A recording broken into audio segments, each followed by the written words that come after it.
Good evening, everyone. Welcome to 100 Nights at Taps Gettysburg 2020 on this rainy but pleasant evening of August 15th, 2020.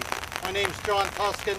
I'm a volunteer with the National Park Service and a member of the Lincoln Fellowship of Pennsylvania. 100 Nights of Taps Gettysburg 2020 is sponsored by the Lincoln Fellowship of Pennsylvania in partnership with Taps for Veterans and the Gettysburg National Military Park. I am honored to introduce tonight's buglers. Yari Villanueva from Baltimore, Maryland. Jim Supelt from Carlisle, PA. Paul DeLuca from Baltimore, Maryland. John Baker from Nottingham, Maryland. Nathaniel Balder from Ovid, New York. And Harry Dillon III from Tyrone, Pennsylvania. For tonight's special presentation, I'd like to turn the program over to Yari Villanueva.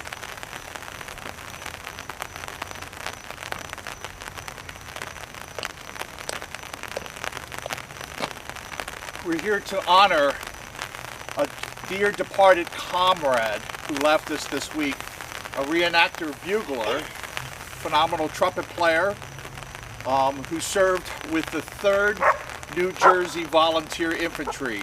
And we're honored to have members of that unit here participate in this ceremony. We're honored by your presence, as I'm sure that Frosty would be. Forrest Lawson, Frosty to everyone, was originally from Wichita, Kansas, and received his education at Kansas State University. He was a musician and actor, a professional trumpet player in New York who played on The Tonight Show and was also a record producer for the Village People. He was one of those people that made a full-time living by playing trumpet, saxophone, and piano. He was a very accomplished musician, something for which I held him in very high esteem.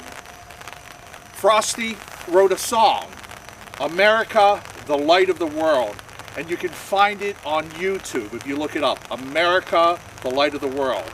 And he said about that song, whenever we face trouble or strife, we should all try to see through our differences and band together as Americans. The song was inspired by a drawing his daughter, Morgan, had created after 9/11. Frosty described himself as a professional musician, educator, and Civil War reenactor. He said he was in the music business 24/7 and felt like he never worked a day in his life, because if you love what you do, you'll never work. And I met Frosty about 20 years ago while reenacting, and I invited him to bugle in the movie Gods and Generals. Reenactor bugler Steve Toney remembers that Frosty was part of a trio of buglers in the movie who routinely created jazz bugle calls on the set for things like makeup call, director's call, get on the bus call, etc. And at the end of each day's filming, Frosty would always play a mini concert on his cornet, always ending with Amazing Grace.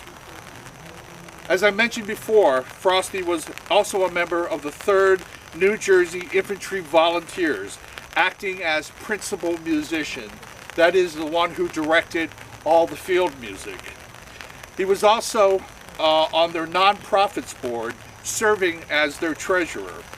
And I was honored to work with him a few times on some living history events with the 3rd. It was wonderful to hear the clear clarion sounds from his bugle at Civil War events. And he managed to work in his reenacting schedule with his busy performing schedule. It was not uncommon for him to be at a living history program during the day, and then you would find him playing a jazz gig in downtown New York in the evening. He was an exquisite musician in his professional life, playing clubs, wedding venues throughout the mid-Atlantic region. And he had a great attitude and a great sense of humor, which also he also brought to reenacting. Once Frosty was ordered to play the Haydn trumpet concerto outside the tent of a major, a very cultured gentleman from Harvard, don't you know, and he played it flawlessly. And he was mentioned, of course, by so many as a very giving, caring person, and he was that indeed.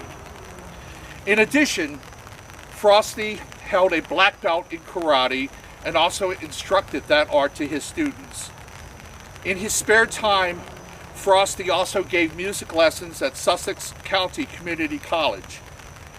He was a devoted husband to his wife Sandy, father to Morgan, and a lifelong fan of the Kansas City Chiefs.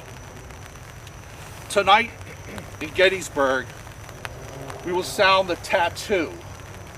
The tattoo during the Civil War was the final roll call of the day.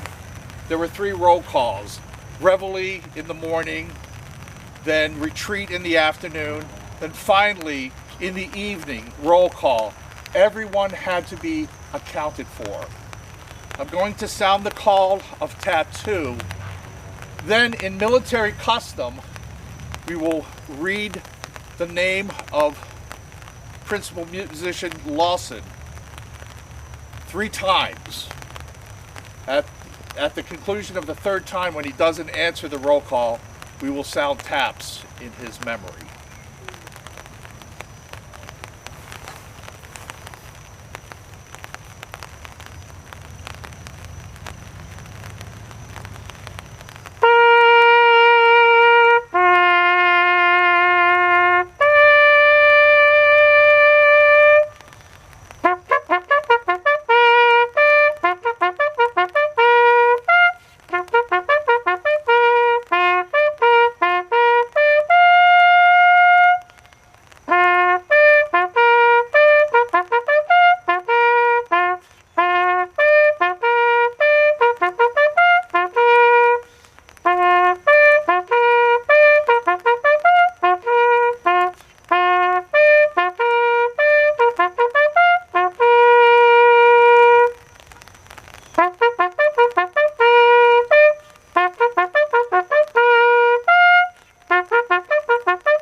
Lawson. Frosty Lawson. Principal musician, Frosty Lawson.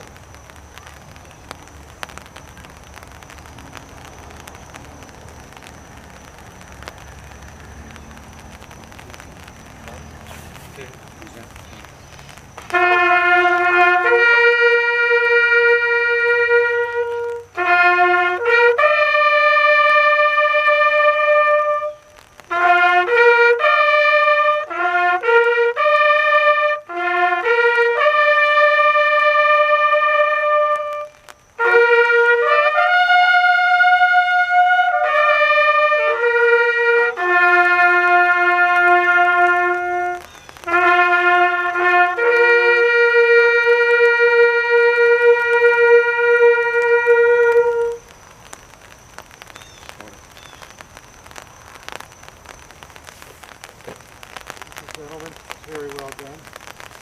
We have, while the buglers are joining me, we have a commemorative coin to award to each bugler this evening.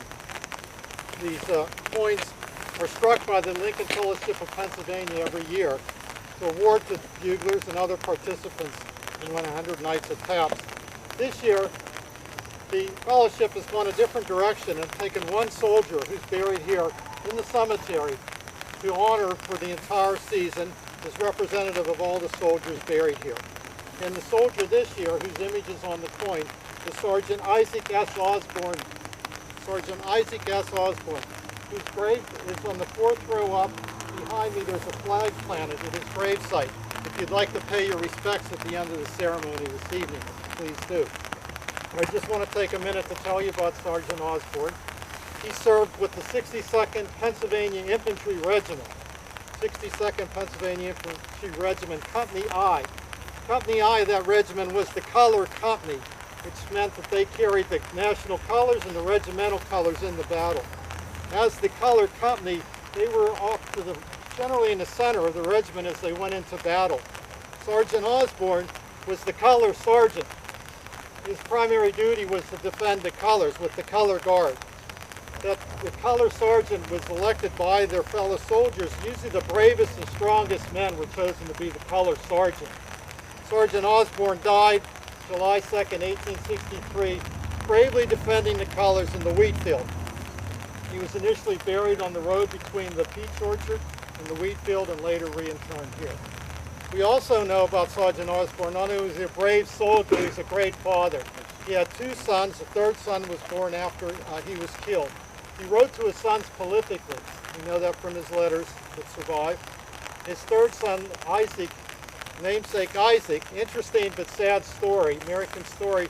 Little Isaac grew up, moved to Illinois, later moved to San Francisco, and was thought to have perished in the 1906 earthquake. If you do visit his grave, you'll notice there's a typo on the stone. It has a J instead of an I for Isaac. So thank you, gentlemen.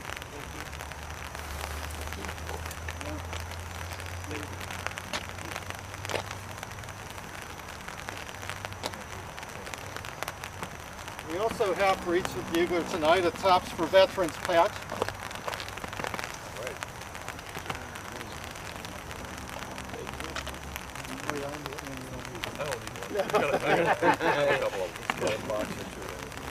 Well, thank you again, gentlemen. And thank you, Yori, for that dedication. Bravo.